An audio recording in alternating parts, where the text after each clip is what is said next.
கிறிஸ்துவுக்குள் அன்பான திருச்சபை விசுவாசிகள் அனைவருக்கும் ஆண்டவராகிய இயேசு கிறிஸ்துவின் நாமத்தினாலே வாழ்த்துதலையும் ஸ்தோத்திரத்தையும் நான் தெரிவித்துக் கொள்கிறேன். இன்று ஞாயிற்றுக்கிழமை காலையிலே ஒரு சில பல்லவிகளை நம்முடைய சகோதரர்கள் பாடும்போது அவர்களோடு கூட சேர்ந்து நாம் பாடுவோம். பின்பு செய்திக்குள்ளாக நாம் கடந்து செல்வோம்.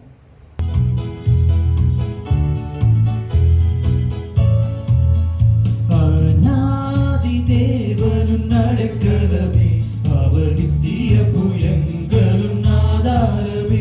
அநாதி தேவனும் நடக்கலவே அவர் நித்திய புயங்களும் ஆதாரமே. இந்த தேவன் என்றென்றும் உள்ள சதா காலமும் நமது தேவன் மரண பரியந்தம் நம்மை நடத்திடுவார்.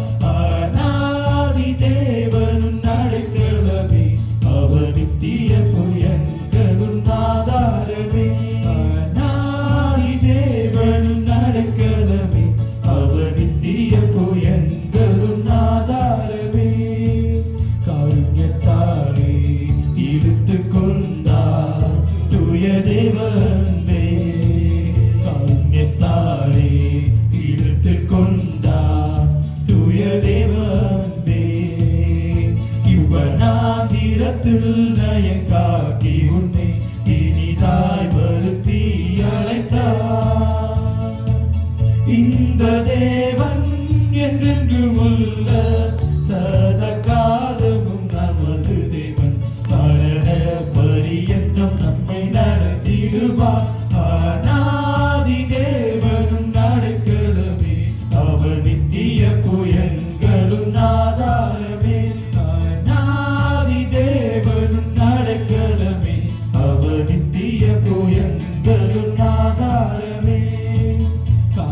பாதை காரிருளில் தூய தேவ ஒளியே. கனக பாதை காரிருளில் தூய தேவ ஒளியே.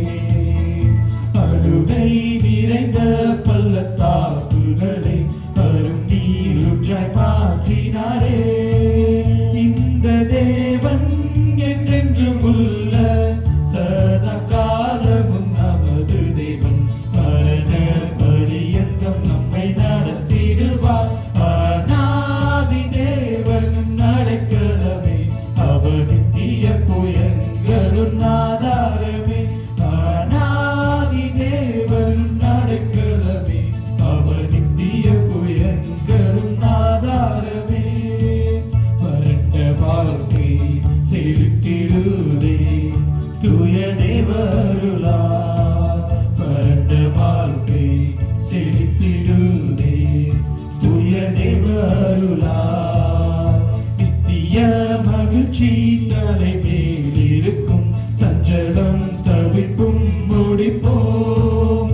இந்த தேவன் என்றென்றும் உள்ள சதா காலமும் நமது தேவன் மரண பரியந்தம் நம்மை நடத்திடுவார். அநாதி தேவனும் நடக்கலமே அவர் நித்திய புயங்களும் ஆதாரமே. அநாதி தேவனும் நடக்கலமே அவர் நித்திய புயங்களும் ஆதாரமே.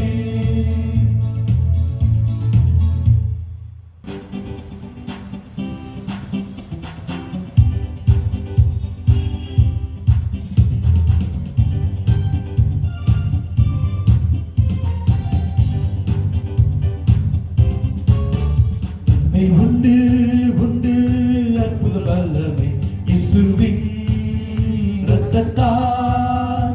வல்லமை உண்டு உண்டு அற்புத வல்லமை ஆட்டுக்குட்டியின் இரத்தத்தினால். வல்லமை உண்டு உண்டு அற்புத வல்லமை இயேசுவின் இரத்தத்தால். வல்லமை உண்டு உண்டு அற்புத வல்லமை ஆட்டுக்குட்டியின் இரத்தத்தினால். இயேசு என்னும் நாமத்தில் இயேசு என்னும் நாமத்தில் ஜெயம் நமக்குண்டு. ஹல்லேலூயா. இயேசு என்னும் நாமத்தில் இயேசு என்னும் நாமத்தில்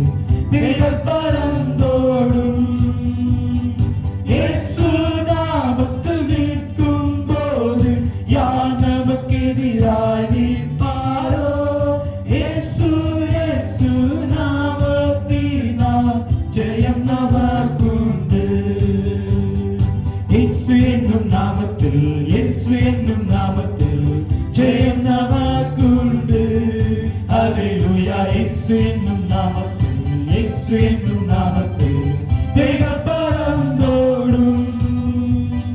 இயேசு நாமத்தில் நிற்கும் போது யார் நமக்கு எதிராய் நிற்பாரோ?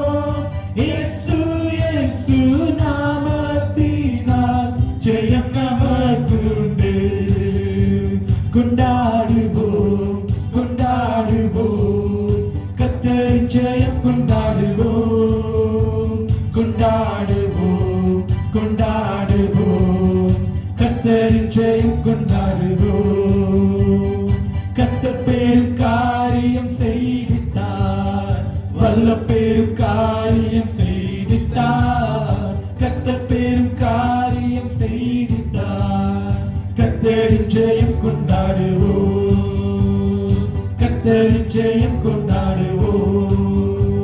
கொண்டாடுவோம் கொண்டாடுவோம் கர்த்தரின் ஜெயம் கொண்டாடுவோம். கொண்டாடுவோம் கொண்டாடுவோம் கர்த்தரின் ஜெயம் கொண்டாடுவோம். கர்த்தர் பெரும் காரியம் செய்திட்டார், வல்ல பெரும் காரியம் செய்திட்டார். கர்த்தர் பெரும் காரியம் செய்திட்டார். கர்த்தரின் ஜெயம் கொண்டாடுவோம். கர்த்தரின் ஜெயம் கொண்டாடுவோம்.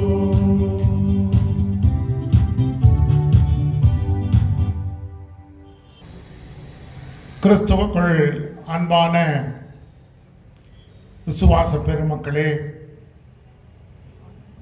இந்த நாளின் காலை வேளையிலே நாம் சிந்திக்க வேண்டிய தலைப்பு என்னவென்றால், to whom are you listening?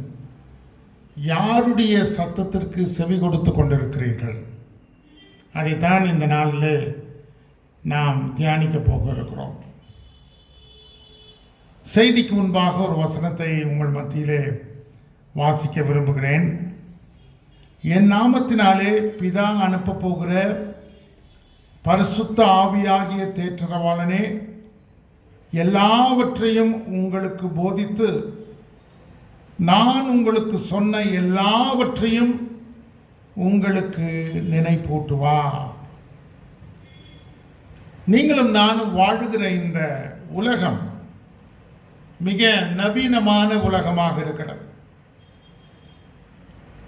எங்கு பார்த்தாலும் எலக்ட்ரானிக் ஜெனரேஷன்ஸ். இன்றைக்கு வாலிபர்கள், அலுவலகங்கள், நாட்டின் செய்திகள், மக்களோடு தொடர்பு கொள்ளுகிற சாதனங்கள் எல்லாம் மிக அற்புதமாய் செயல்பட்டு கொண்டிருக்கிறது.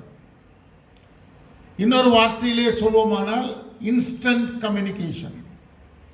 ஒரு நொடி பொழுதிலே எல்லா உலகமெங்கும் செய்தி பரவக்கூடிய நிலைமையிலே இன்றைக்கு விஞ்ஞானம் வளர்ந்திருக்கிறது. எப்படிப்பட்ட இன்ஃபர்மேஷன்ஸ், செய்திகளை நாம் கேட்டறிய வேண்டுமோ அவைகள் அனைத்தையும் ஒரு நொடி பொழுதிலே நாம் தெரிந்து கொள்ளலாம். அது மாத்திரமல்ல, என்டர்டைன்மெண்ட். இன்றைக்கு மக்கள் இந்த என்டர்டைன்மெண்ட், பொழுதுபோக்குக்காக இந்த எலக்ட்ரானிக் டிவைசஸை பயன்படுத்தி மிக சந்தோஷமாய் வாழுகிற காலம். இந்த சூழ்நிலையிலே நாம் ஆண்டவருடைய வார்த்தைக்கு எப்படி செவி கொடுக்கிறோம் என்பதை குறித்து தான் யோசிக்க வேண்டும். ஆண்டவர் நம்மோடு கூட பேச விரும்புகின்றார். அதை நீங்கள் மறந்து போக வேண்டாம். He wants to communicate with us. ஆண்டவர் எப்பொழுது இருந்து பேசிக் கொண்டிருக்கிறார் மனித வர்க்கத்தோடு?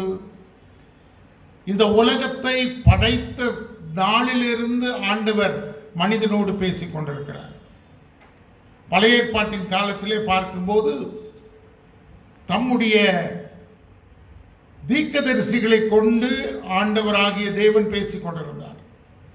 புதிய ஏற்பாட்டிலே நாம் பார்க்கிற போது அவருடைய குமாரனாகிய இயேசு கிறிஸ்துவின் மூலமாய் ஆண்டவர் மனுக்குலத்திலே பேச ஆரம்பித்தார்.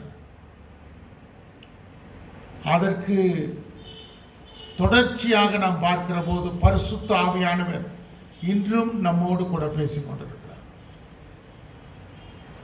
இந்த சூழ்நிலையிலே வேதத்தின் ஆதாரங்களை நாம் பார்க்கிற போது அவருடைய குமாரனாகிய இயேசு கிறிஸ்து நம்மோடு பேசுகிறார் என்பதை நாம் வேதத்திலே வாசிக்கலாம். எபிரேயர் 1 2 பரிசுத்த ஆவியானவர் நம்மோடு கூட பேசிக் கொண்டிருக்கிறதை யோவான் எழுதின சுவிசேஷம் 16 நாம் வாசிக்கலாம்.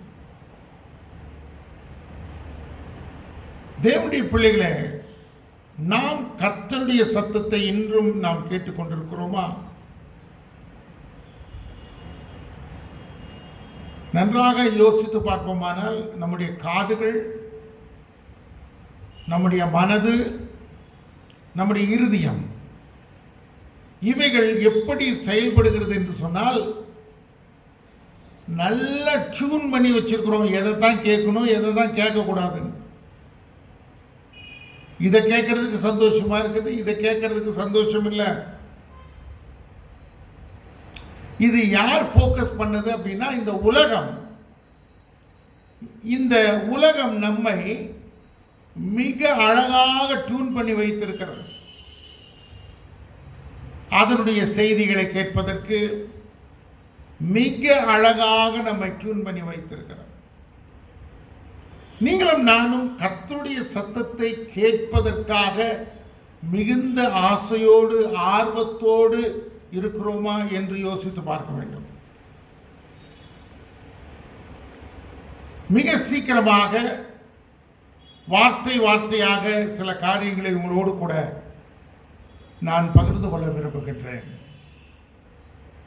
What are the primary reasons people don't listen to God? ஏன் தேவனுடைய சத்தத்தை கேட்பதற்கு மனுக்குலம் விருப்பமாயில்லை?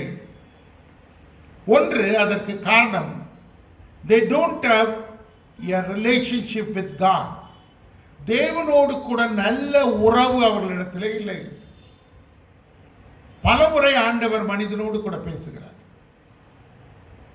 வேதத்திலே ஒரு சிறப்பான ஒரு ஆதாரத்தை பார்ப்போமானால், சாமுவேல் எருசலேம் தேவாலயத்திலே இருக்கின்ற போது, சிறு பையனாய் இருக்கும்போது, சாமுவேலே சாமுவேலே என்று தேவன் கூப்பிடுகிறார். 3 முறை கூப்பிடுகிறார். அவனுக்கு தெரியல யார் கூப்பிடுறாங்கன்னு சொல்லி. ஏலியினிடத்திலே போய் சொல்லுகின்றான், இப்படி நான் கூப்பிடுகிற சத்தத்தை கேட்கிறேனே என்று சொல்லுகிற போது ஏலி சொல்கிறார், கர்த்தர் உன்னோடு கூட பேசிக் கொண்டிருக்கிறார். உடனே அவன் சொல்லிக் கொடுக்கிறான், கர்த்தாவே சொல்லும், அடியேன் கேட்கிறேன் என்ற வார்த்தையை சொல்லிக் கொடுக்கிறான். அப்படியானால் தேவனுடைய சத்தத்தை கேட்பதற்கு அவன் விருப்பம் உள்ளவனாய் மாறுகிறான். தேவன் அவனோடு கூட பேசுகிறார். எதை பற்றி பேசுகிறார்? பிரதானமாய் ஏலியினுடைய குடும்பத்தை பற்றியும் அவருடைய வாழ்க்கையை குறித்தும் ஆண்டவர் பேச விருப்பம் கொண்டார். கர்த்தர் சொல்லுகிறதை கேட்பதற்கு நாம் ஆயத்தமாய் இல்லை. காரணம், நமக்கு தேவனோடு கூட நல்ல உறவில்லை. அது மாத்திரமல்ல, நிறைய பேர் தேவன் பேசுவதற்கு நாம் ஆயத்தமாயில்லை. we don't expect God to speak to us. தேவன் நம்மோடு கூட பேச வேண்டும் என்பதை எதிர்பார்க்கவே இல்லை.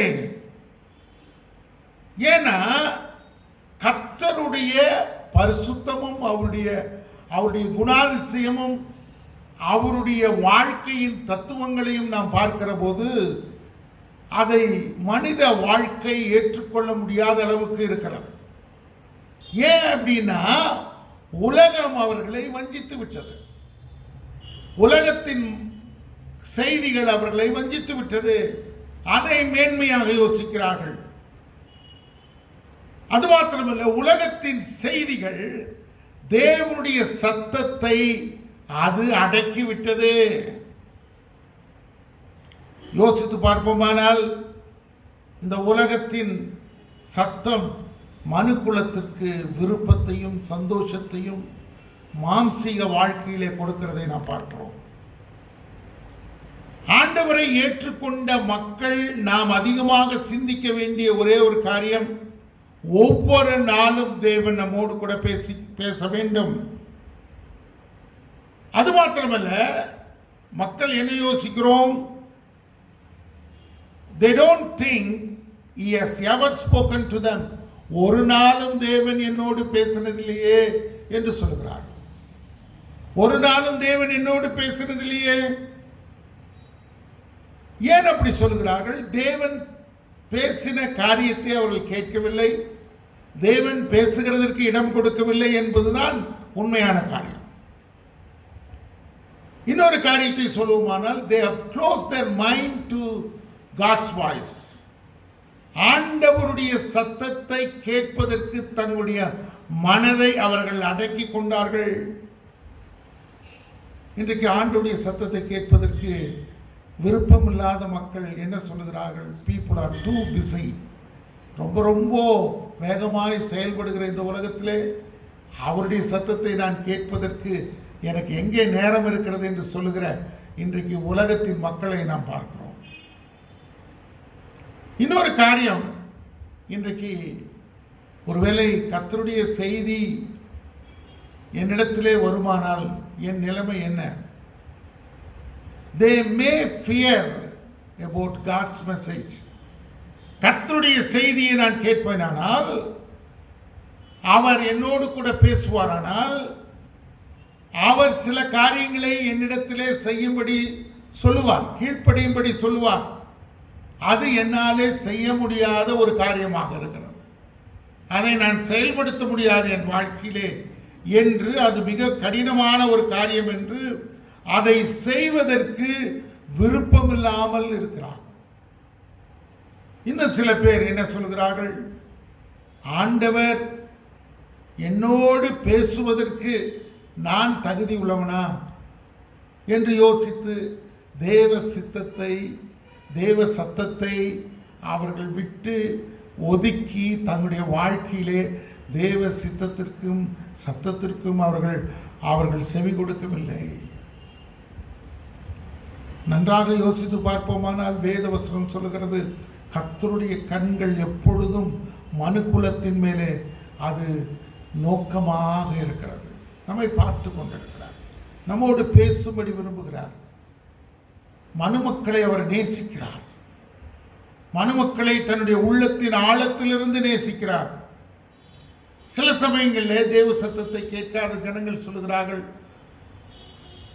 நான் ஆண்டவர் மேலே கோபமாக இருக்கிறேன், எனக்கு ஆண்டவர் இதை செய்யவில்லை, அதை செய்யவில்லை, என் வாழ்க்கையில் இதை செய்யாமல் போய்விட்டார், என் வாழ்க்கையில் இதெல்லாம் தடையாய் நிற்கிறது என்று கோபமாய் இருக்கிறார்கள். ஆனால் தேவ சத்தத்தை கேட்பதற்கு அவர்களுக்கு விருப்பமில்லை. இன்னும் சில கிறிஸ்தவர்களை பார்க்கும்போது, they don't even meditate on God's word. They have neglected the Bibles. தேவனுடைய வேத புத்தகங்களையும் அவருடைய வார்த்தைகளையும் தியானிப்பதற்கு அவர்கள் விருப்பமில்லாத இருப்பதனாலே தேவ சத்தத்தை கேட்பதற்கு அவர்களுக்கு விருப்பமில்லை. இன்னும் சிலர் சொல்கிறார்கள், நான் அவருக்கு விரோதமாக இருக்கிறேன், அவருடைய வார்த்தை இப்படி சொன்னது, ஆனால் இது நடைபெறவில்லை. They have a rebellious spirit. எதிர்த்து நிற்கின்ற தேவ வசனத்திற்கு எதிர்த்து நிற்கின்ற மக்களாக இருக்கிறார்கள். எல்லாம் டோட்டலா சொல்வோமானால், உலகத்தின் சத்தத்திற்கு அவர்கள் ஏமாற்றப்பட்டிருக்கிறார்கள். இதற்கு காரணம் என்ன? They have prevented from God's voice. கர்த்தருடைய சத்தத்தை விட்டு விலகி இருக்கிறார். எதனாலே? நீங்களும் நானும் வாழுகின்ற உலகத்தின் பாவத்தின் சூழ்நிலையிலே நாம் தேவ சத்தத்தை கேட்க விருப்பமில்லாதவர்களாய் மாறிக்கொண்டிருக்கிறோம். நம்முடைய உறவு தேவனோடு கூட சரியாக இல்லை. அசுத்தமான பாவங்கள், தேவனுக்கு பிரியமில்லாத தன்மைகள் நிமித்தமாய் தேவனுடைய சத்தத்தை கேட்பதற்கு விருப்பமில்லாத வாழ்ந்து கொண்டிருக்கிற ஜனங்கள். எப்படி நாம் தேவனுடைய சத்தத்தை புரிந்து கொள்ள முடியும்? How can we identify God's voice? தேவனுடைய சத்தத்தை நாம் எப்படி புரிந்து கொள்ளலாம்? அவருடைய சத்தம் எப்பொழுதும் நம்மோடு கூட பேசிக்கொண்டே இருக்கிறது. அவர் நம்மோடு பேசிக்கொண்டே இருக்கிறார். He is speaking constantly through his word. அவருடைய வசனத்தினாலே நம்மோடு கூட பேசிக்கொண்டே இருக்கிறார். ஏதோ ஒரு நாள் பேசிவிட்டு அடுத்த நாள் பேசாத ஆண்டவர் அல்ல. All through your life, கர்த்தர் உன் வாழ்க்கை முழுவதும் அவர் உன்னோடு கூட பேசும்படி விரும்புகின்றார். அவர் பேசாத தெய்வம் இல்லை.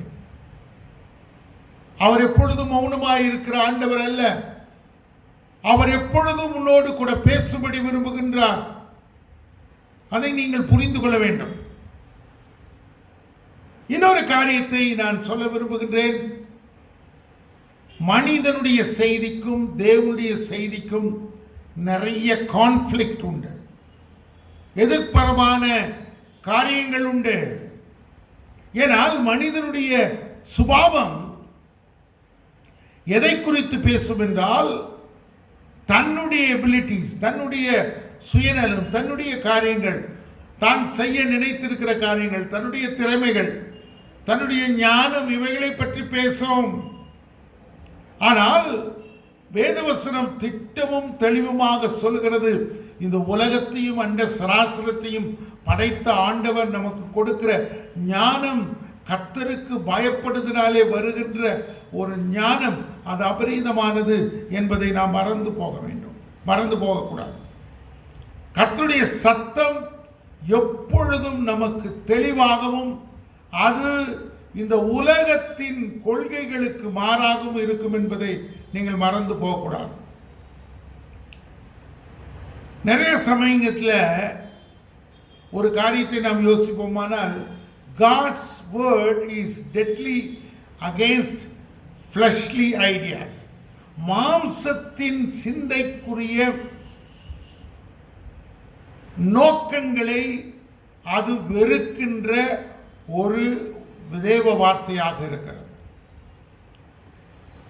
நம்முடைய உறவுகள், நம்முடைய ஆட்டிடியூட்ஸ், நம்முடைய குணாதிசயங்கள் வேதத்தின்படி மாறும்படி, கர்த்தருடைய சித்தத்தின்படி, அவருடைய குணாதிசயத்தின்படி மாறும்படி தேவன் விரும்புகின்றார்.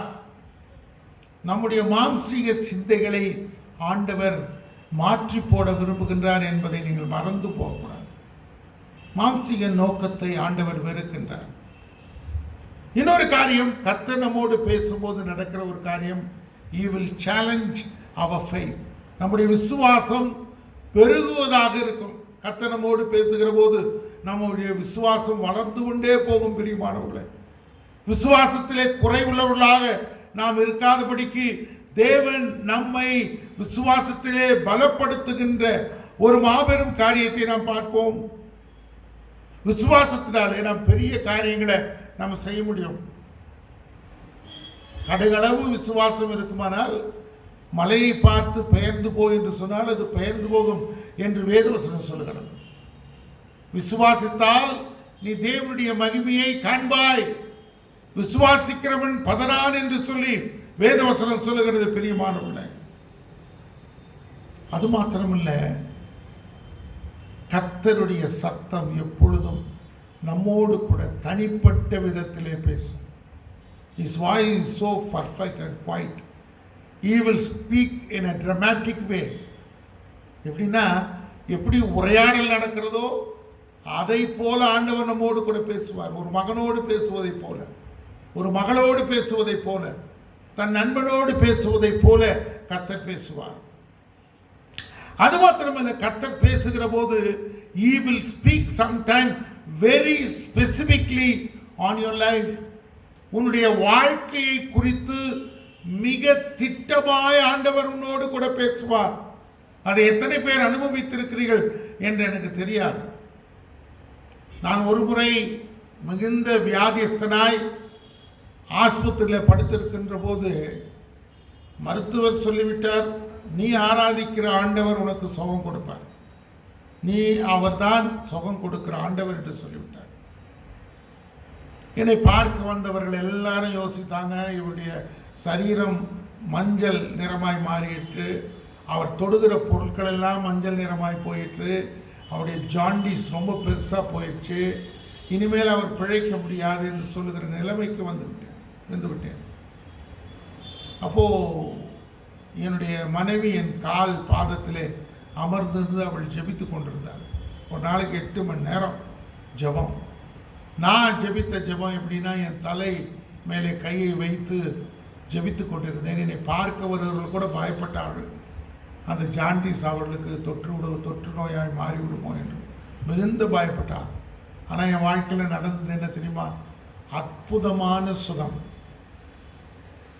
மருத்துவக் கல்லூரியிலே சொல்லிவிட்டார்கள், நீங்கள் எடுத்துக்கொண்டு போங்கள், இனிமேல் ஒன்றும் செய்ய முடியாது. ஆனால் கர்த்தர் கொடுத்த ஒரு மாபெரும் காரியம். நான் சொன்ன ஆண்டவர்கிட்ட, எனக்கு ஜீவனை கொடுப்பீரானால் உம்முடைய ஊழியத்தை செய்ய நான் மாற்று யோசனையோடு உம்முடைய சித்தத்தோடு செய்வேன். அதற்கு பின்பாக என் ஊழியத்தில் மாபெரும் ஆசீர்வாதங்களை கண்டேன். என்னுடைய ஊழியத்தின் விரிவாக்கம் பலமாய் மாறி போனது. என்னுடைய ஊழியத்தின் விரிவாக்கம் மிக தெளிவாக இருந்தது. நான் போகிற இடங்களெல்லாம் மக்கள் தேவனை அறிகின்ற சூழ்நிலையும், ஊழியத்திலே மற்றவர்களை உற்சாகப்படுத்துகிற சூழ்நிலைகளிலேயும், அநேக ஊழியக்காரர்களை உருவாக்குகின்ற நிலைமையிலும் கர்த்தரனை உருவாக்க ஆரம்பித்தார். அதுக்கு இன்வெஸ்ட்மெண்ட் என்ன? கர்த்தருடைய சத்தத்தை கேட்டு அவருடைய சத்தத்தின்படி செய்கிற போது கர்த்தர் நாம் செய்வதெல்லாம் வாய்க்கும்படி செய்கிறார். Oh, God will speak very specifically about your work, about your life, about your money ministry. உன்னுடைய வாழ்க்கை, உன்னுடைய வேலை எல்லாவற்றையும் ஆண்டவர் திட்டமாய் பேசுவார். நான் ஏன் ஆண்டவருடைய சத்தத்தை கேட்கணும்? நிறைய பேருடைய கேள்வி. Why should I listen to God's word? What will be the result? அதனுடைய விளைவு என்ன? நான் கர்த்தருடைய வார்த்தையை கேட்கிற போது மிக தெளிவாய் நான் இந்த நாளிலே நான் உங்களுக்கு சொல்ல விரும்புகிறேன். ஞாபகமாய் வைத்துக் கொள்ளுங்கள், உன்னுடைய வாழ்க்கையின் தீர்மானங்களை குறித்து ஆண்டவர் பேசுவார். அவர் பேசுகின்ற போது சரியான தீர்மானத்தை நீ எடுப்பதற்கு ஆண்டவர் உதவி செய்வார். To make a good decision about your life. இதை மறந்து போக வேண்டாம். அங்கிங்குமாக அலைந்து கொண்டிருக்கிற தேவனுடைய ஜனமே, என் வாழ்க்கையினுடைய முடிவுகளை நான் எப்படி எடுப்பது, என்ன செய்வது என்று யோசிக்கிற காலகட்டத்தில் ஆண்டவர் திட்டமாய் உன்னோடு பேசுவார். He will make you to take a very good decision about your life. சரியான முடிவை எடுக்க ஆண்டவரோடு பேசுவார். சோர்ந்து போயிருக்கிற உன் வாழ்க்கையிலே He will encourage you through His word. அவருடைய வார்த்தைகள் நம்மை உற்சாகப்படுத்தும். எத்தனை முறை நாம் நம்முடைய வாழ்க்கையில புரிந்திருக்கிறோம். சோர்வாய் இருக்கிற நேரங்களிலே, நாம் கண்ணீரோடு இருக்கிற நேரங்களிலே, தேவையோடு இருக்கிற நேரங்களிலே, பிரச்சனையோடு நிற்கிற நேரங்களிலே, நான் என் பிரச்சனையிலிருந்து எப்படி வெளியே வருவேன் என்று யோசிக்கிற காலகட்டங்களிலே எத்தனை முறை தேவன் உன்னை உற்சாகப்படுத்தி இருக்கிறார், உன்னை தூக்கி எடுத்திருக்கிறார். உளையான சேற்றிலிருந்து கர்த்தர் உன்னை தூக்கி எடுத்து உன்னுடைய கால்களை கண்மலையின் மேலே நிறுத்தி உறுதிப்படுத்தி இருக்கிறாரே, அதை யோசித்து பார்த்திருக்கிறீங்களா? நிறைய சமயத்தில் we were in a downfall, ரொம்ப ஆழமான இடத்துல விழுந்தது போல ஒரு சூழ்நிலை. ஆனால் கர்த்தர் நம்மை தூக்கி எடுத்திருக்கிற விதங்களை பார்க்கிற போது எத்தனை அற்புதம்! ஆண்டவருடைய பிரியமானவர், ஆண்டவருடைய ஜனங்களே, பிரியமானவர்களை யோசித்து பாருங்கள், எவ்வளவு ஆச்சரியமான காரியங்கள். அது மாத்திரமல்ல, கர்த்தருடைய வார்த்தையை கேட்ட பின்பு ஒரு உன்னதமான உணர்வை நீங்களும் நானும் உணர்ந்து கொள்கிறோம். It brings as very very comfort, very good comfort. நம்முடைய வாழ்க்கையில we will receive the comfort, ஒரு சுகமான, ஒரு திருப்திகரமான ஒரு சூழ்நிலை. என்னுடைய கஷ்டமான சூழ்நிலையிலே நான் தேவன் என்னோடு பேசும்போது, ஓ, எனக்குள்ளாக ஒரு நிம்மதி, ஒரு திருப்தி, எனக்குள்ளாக ஒரு நல்ல ஒரு சூழ்நிலை என் உள்ளத்திலே நான் உணர்கிறேன். I feel more comfortable. நான் இன்னும் ஆண்டவருடைய சமூகத்திலே நான் மிகவும் மிகவும் கம்ஃபர்டபுளாக இருக்கிறேன் என்று சொல்லுகிற நிலைமை எத்தனை முறை நாம் அனுபவித்திருக்கிறோம் பிரியமானவர்களே. அதை ஆண்டவர் செய்வார். இன்னொரு காரியத்தை நான் வேதத்தை வாசிக்கிற போது எனக்கு கொடுத்த ஒரு காரியம், டு பி ஸ்ட்ரென்தன்ட். நம்மை ஆண்டவருடைய வார்த்தை பலப்படுத்துகிறது.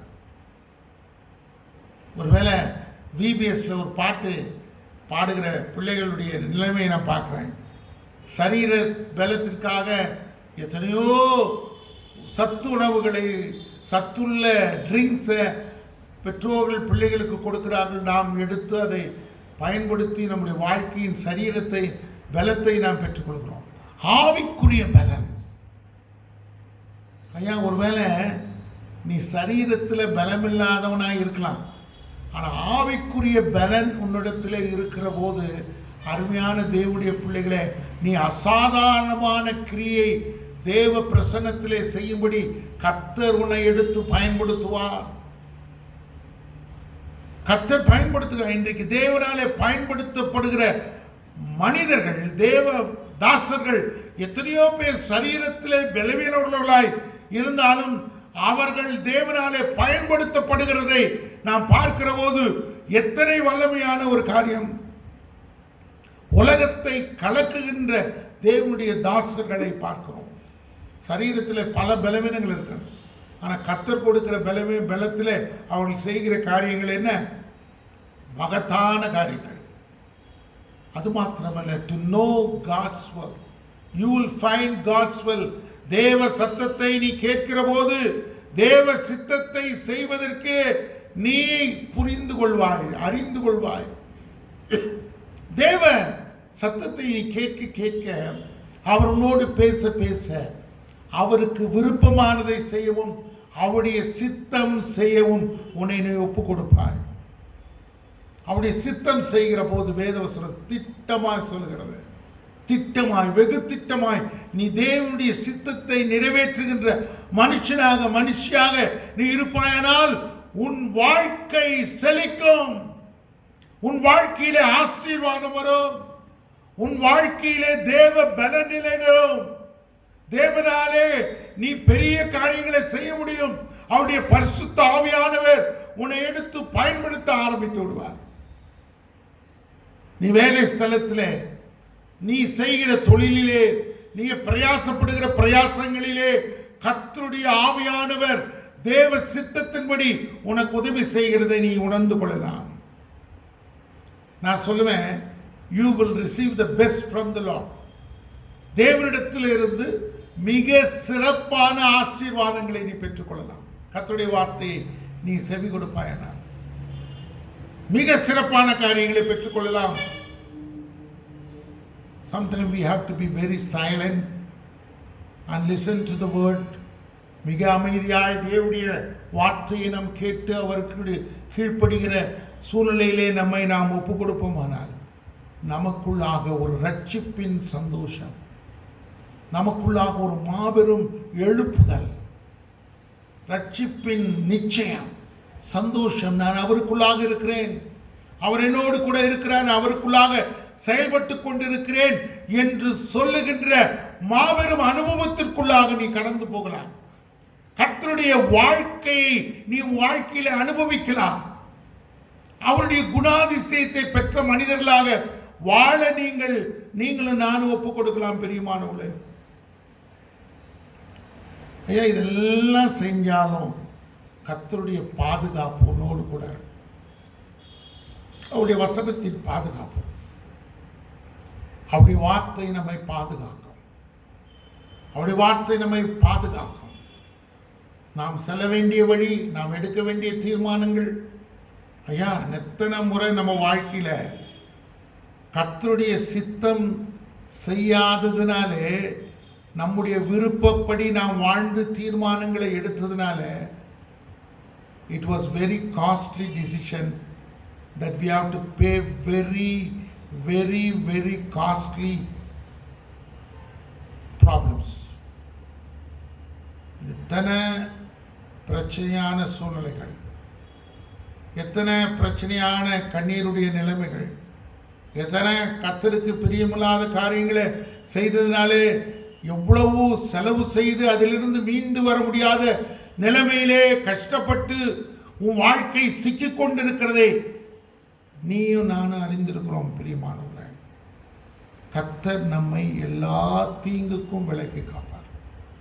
அவர் உன் ஆத்துமாவை காப்பார். வேதவசனம் சொல்லுது, எல்லா தீங்குக்கும் உன் ஆத்துமாவை காப்பார். உன் வாழ்க்கையில் வருகிற எல்லா தீங்குக்கும் கர்த்தர் உன்னை பாதுகாவலாக மாற்றி கர்த்தர் உன்னை பாதுகாத்துக் கொள்வார். ஒருவேளை கர்த்தருடைய வார்த்தையை கேட்கலன்னா நம்ம வாழ்க்கை என்னவா மாறும்? 2-3 வார்த்தையை நான் சொல்லி முடிக்க விரும்புகிறேன். கர்த்தருடைய வார்த்தையை நீ கேட்காத மனிதனாய் போவாயானால் தேவனுடைய சமூகத்தை விட்டு விலகி விலகி நீ தூரமாய் போக வேண்டிய நிலைமை வரும். அப்புறம் அடுத்த காரியம் என்ன நடக்கும் தெரியுமா? You will be deceived with others' voices. மற்றவருடைய சத்தத்தை கேட்டு கேட்டு ஏமாந்து ஏமாந்து உன் வாழ்க்கை ஏமாற்றப்பட்ட நிலைமையிலே நீ தள்ளப்படுவாய். நிறைய சமயங்களில் நான் கொஞ்ச நேரத்துக்கு முன்னால் சொன்ன மாதிரி, we will make costly decisions based on human reasons. மனிதனுடைய சிந்தையிலே, மனிதன் யோசிக்கிற விதத்திலே மிகப்பெரிய தீர்மானங்களை எடுத்து விழுந்து போன எத்தனை சகோதரர்களை சகோதரிகளை நான் பார்த்திருக்கிறேன். ஐயா, we need divine guidance. கர்த்தருடைய ஆவியானவருடைய வழிநடத்துதல் நமக்கு தேவையாக இருக்கிறது. நிறைய சமயங்களில் நாம் எடுக்கிற தீர்மானங்கள் எப்பொழுதும் நம்முடைய மாம்சத்திற்கும் நம்முடைய சுயநலத்திற்கும் நம்முடைய தேவைகளுக்கும் சார்ந்ததாக நம்மை சுற்றி ஒரு வட்டமிட்டு அவைகளை குறித்து யோசித்து அவைகளை நிறைவேற்றுகிற மக்களாக தான் நாம் மாறிக்கொண்டு போவோமே ஒழிய அதில் ஆசீர்வாதத்தை நாம் காண முடியாது. ஆண்டவருடைய வார்த்தையை நாம் விட்டு விடுவோமானால் we will suffer, face all kind of consequences. ஆண்டவருடைய வசனத்தை விட்டதனால வந்த பிரச்சனைகள் மிக மிக பெரிதாக இருக்கும். It will affect us years together. வருஷமாய் வருஷங்கள் தோறும் அந்த பிரச்சனையை நீ நான் சந்திக்க வேண்டியது வரும். சரியான முடிவுகள் நீ எடுக்காததினாலே உன் குடும்பத்திலே பிரச்சனைகளை அனுபவிப்பாய். மக்கள் உன்னை வெறுக்க ஆரம்பித்து விடுவார்கள். உன் வாழ்க்கையின் குடும்பத்திலே மிகப்பெரிய பிரச்சனைகளை நீ சந்திக்க வேண்டிய நிலைமை வரும். எல்லாவற்றுக்கும் மேல கடைசியா நான் சொல்ல வேண்டிய ஒரு வார்த்தை, you will reap the eternal consequences. eternal consequence என்ன? அருமையான தேவனுடைய பிள்ளைகளே, eternal consequences நம்முடைய மோட்ச வாழ்வை நாம் அனுபவிக்க வேண்டிய நீங்களும் நானும் தேவ சமூகத்திலே பங்கு பெறாதபடிக்கு நமக்காக நியமித்திருக்கிற அக்கினியும் கந்தகமும் எரிகிற கடலிலே பங்கடைந்து நித்தியமாய் தள்ளிவிடப்படுகிற நிலைமை. அந்த நிலைமைக்கு ஒருபோதும் நாம் தள்ளிவிடப்படக்கூடாது. நீங்களும் நானும் ஆண்டவருடைய சமூகத்திலே போய் சேர வேண்டும். ஆண்டவருடைய பிரதான 1000 வருட அரசாட்சியிலே பங்குள்ளவர்களாக மாற வேண்டும். அதான் நம்முடைய இந்த உலகத்தின் வாழ்க்கையை நாம் தெரிந்து கொண்டு கர்த்தருடைய வார்த்தைக்கும் சத்தத்திற்கும் செவி கொடுக்கிறவர்களாக மாற வேண்டும். என்னை கேட்டுக்கொண்டிருக்கிற அருமையான தேவனுடைய பிள்ளைகளே, இன்றைக்கு உங்களையும் என்னையும் பார்த்து ஆண்டவர் கேட்கிற ஒரு பிரதானமான கேள்வி, என்னுடைய சத்தத்திற்கு நீ செவி கொடுக்கிறாயா? என்னுடைய சித்தத்தை நீ புரிந்து கொண்டாயா? என்னுடைய அன்பை நீ அறிந்திருக்கிறாயா? நான் உன் வாழ்க்கையிலே வைத்திருக்கிற திட்டத்தை நீ அறிந்திருக்கிறாயா? நான் உன்னிலே செயல்பட வேண்டிய காரியங்களை நீ ஏன் தடை செய்து நிறுத்தியிருக்கிறாய்? உன்னை உருவாக்கின நோக்கம், உன் வாழ்க்கையிலே நான் வைத்திருக்கிற திட்டம், உன்னை உயர தூக்கி செல்லுகிற நிலைமைகளிலே ஏன் நீ செல்லாதபடிக்கு கர்த்தருடைய வார்த்தையை நீ வெறுத்து தள்ளிவிட்டிருக்கிறாய்? கர்த்தர் உன் வாழ்க்கையிலே பெரிய தீர்மானத்தை வைத்திருக்கிறார், பெரிய திட்டத்தை வைத்திருக்கிறார். நீ நினைத்திராத பெரிய ஆசீர்வாதங்களை தேவன் உன் வாழ்க்கையிலே வைத்திருக்கிறார். நீ அதை அனுபவிக்க போகிறாய். தேவ சித்தத்திற்கு உள்ளவனாக நீ ஜெபிக்கின்ற மனிதனாக மாறணும். எனக்கு ஒரு சந்தோஷமான செய்தி கிடைத்தது.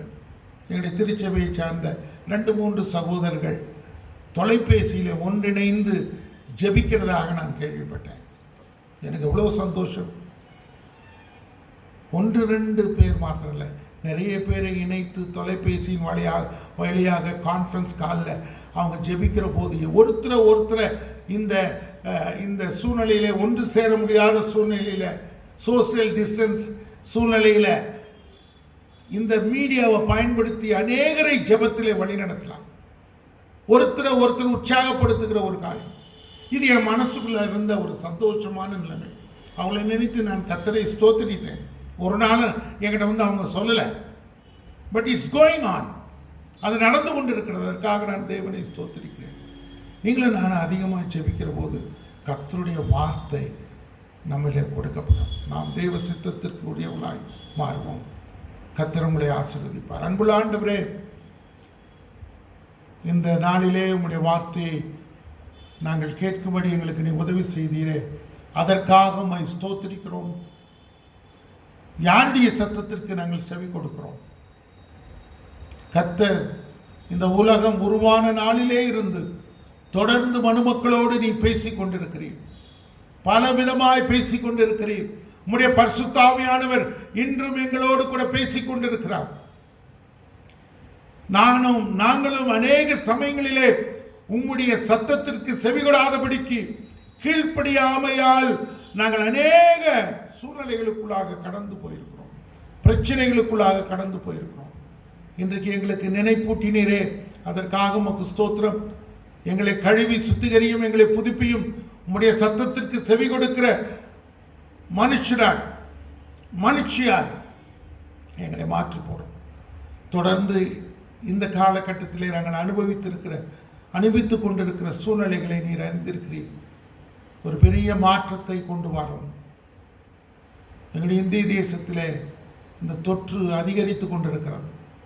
இன்றைக்கு செய்தி சொல்லுகிறது சைனாவை மிஞ்சியது என்று சொல்லுகிறது. ஆண்டவரே, எங்களுடைய தேசத்தை பாதுகாக்கும், உலகத்தை பாதுகாத்துக் கொள்ளும், எங்களை பாதுகாத்துக் கொள்ளும். நாங்கள் உண்மையிலே வளர, நாங்கள் உம்மாலே சேனைக்குள் பாய்ந்து செல்ல எங்களுக்கு உதவி செய்யும். இந்த செய்தியை கேட்ட ஒவ்வொருவரையும் அவர்கள் எந்த சூழ்நிலையில் இருந்தாலும் கர்த்தருடைய வார்த்தைக்கு செவி கொடுக்க கிருபை தாரும். வேதத்தை வாசிப்பதன் மூலம் உம்முடைய சத்தத்தை அவர்கள் கேட்பதற்கு மிக நிச்சயம் என்பதை அறிந்திருக்கிறேன். ஒவ்வொருவரும் தனிப்பட்ட வாழ்க்கையிலே வேதத்தை வாசித்து தியானித்து உம்மோடு பேசுகின்ற அனுபவத்தை பெற்றுக்கொள்ள கிருபை தாரும். தாழ்த்தி ஒப்புக் கொடுக்கிறோம். இயேசுவின் மூலம் ஜெபம் கேளும் பிதாவே, ஆமென்.